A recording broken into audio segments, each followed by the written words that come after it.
Tak Myško, už přestaň. Ahoj. Josefe, kde jsi byl? Akože kde? Na tréninku, tam na mňa aspoň niekto nereve.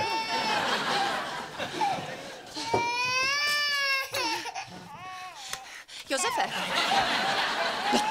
No Josefe, to si snad děláš srandu. Já potřebuju pomoc. Na, tohle to hoď do pračky, tohle to do koše a tohle to vyhoď. Ale dobre, ja ti pomôžem, ale vieš, že toto nemôžem robiť na... Mňa z toho napína. Už tak máslavý, jako to bylo včera, už to není. Už jí ten průjmík přešel. Indra, to dieťa revalo, keď som odchádzal a reve aj keď som prišiel. Nepotrebuje náhodou niečo? A co asi, co mám dělat? Co mám dělat?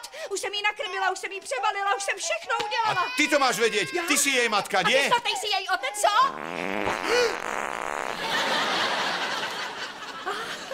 No vidíš, tak asi potřebovala ještě krk. No. Tak třeba. Nie, daj mi ešte pol hodinku, dobre? No. Josefe, já ti říkám,